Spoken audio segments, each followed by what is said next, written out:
भारत में ही क्यों हुआ सभी देवी देवताओं का जन्म?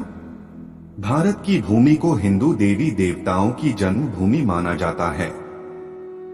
भारत के लगभग हर कोने में किसी न किसी देवी देवता या अवतार के जन्म लेने की कहानी पढ़ने सुनने को मिलती है।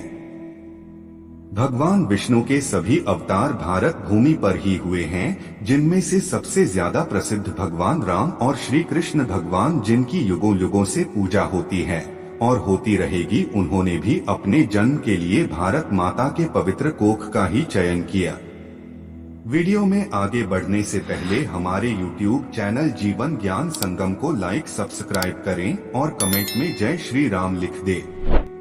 ऐसे में यह सवाल उठता है कि आखिर वह कौन सा खास कारण है जिसके चलते हिंदुओं के तमाम देवी देवताओं का जन्म भारतवर्ष में ही हुआ, जब हिंदू धर्म के अनुयायी भारत के अतिरिक्त भी दूसरे देशों में भी हैं। इस सवाल का उत्तर जानने के लिए आपको प्राचीन ग्रंथों का अध्ययन करना होगा।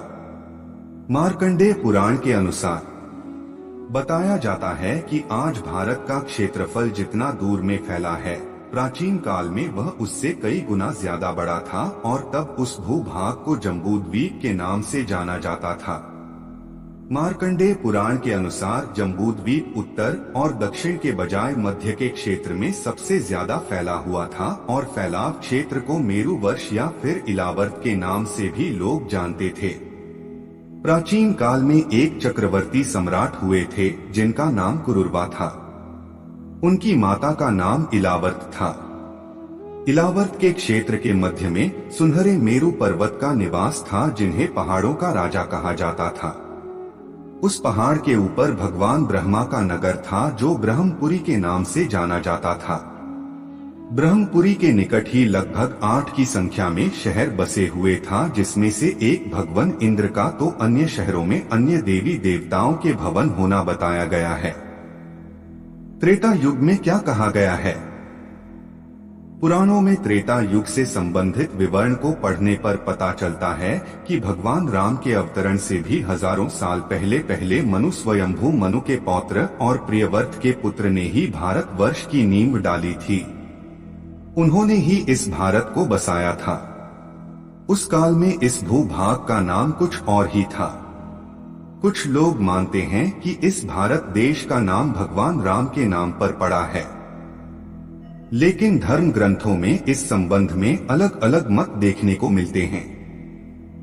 इसके अनुसार अलग अलग ग्रंथों में भारत की उत्पत्ति के संबंध में अलग अलग विचार पढ़ने को मिलते हैं। वायु पुराण में बताया गया है कि प्राचीन काल में कोई महाराज प्रियव्रत थे, जिनकी अपनी कोई पुत्र संतान नहीं थी। इसलिए उन्होंने अपने नाती, जिसका नाम अग्निद्र था, उसे गोद ले लिया था, जिसका लड़का नाभि था। नाभि की पहली बेटी मेरु से जो बेटा पैदा हुआ उसका नाम ऋषभ था। इसी राजा के पुत्र भरत हुए और इन्हीं के नाम पर हमारे देश का नाम भारतवर्ष पड़ा। प्राचीन काल का भारत देश का क्षेत्रफल काफी विस्तृत क्षेत्र में फैला था और इसमें कई बड़े देश जैसे पाकिस्तान, अफगानिस्तान, श्रीलंका, बांग्लादेश, भूटान, नेपाल, ईरान, इराक और चीन की कुछ भाग भी भारत के अंदर आता था। हिंदुओं के मंदिर केवल भारत में ही नहीं बल्कि दुनिया के अनेक देशों में देखने को मिलते हैं। भारत के अलावा इन देशों में स्थित हैं हिंदू मंदिर। दुनिया के ऐसे कई देश हैं जहां प्राचीन मंदिर के प्रमाण मिलते हैं और भारत के अतिरिक्त भी बहुत से ऐसे देश हैं जहां आज वर्तमान समय तक सनातन हिंदू धर्म के रीति रिवाजों के अनुसार पूजा पाठ किया जाता है। थाईलैंड के राज परिवार पर सदियों से हिंदू धर्म का गहरा प्रभाव रहा है। वहां के निवासी थाईलैंड के राजा को आज भी विष्णु भगवान का अवतार मानते हैं। इतना ही नहीं, थाईलैंड के राष्ट्रीय प्रतीक को भी सनातन धर्म की प्रतीक के अनुरूप गरुड़ को रखा गया है। इंडोनेशिया के जावा में प्रम्बानन मंदिर प्राचीन जावा का सबसे विशाल हिंदू मंदिर है। इसके अतिरिक्त भी मैक्सिको, बाली और अन्य देशों में हिंदू देवी देवताओं के मंदिर देखने को मिलते हैं। आपको बता दूं कि जहां भगवान विष्णु के प्रसिद्ध अवतार भगवान राम का जन्म अयोध्या में हुआ था, वहीं भगवान कृष्ण का जन्म मथुरा में हुआ था। इसी तरह भगवान हनुमान जी का जन्म किष्किंधा में हुआ था। भगवान भोलेनाथ कैलाश में वास करते हैं। ये सभी स्थल भारत में ही हैं। सभी के सभी हिंदुओं के महान देवता हैं और इन सभी का पूरी दुनिया में पूजा की जाती है। फिर भी इन सभी ने भारत माता की पवित्र कोख को ही अपनी जन्मस्थली के रूप में चुना। आज के लिए बस इतना ही। मिलते हैं न्यू वीडियो पर। जय हिंद, जय भारत।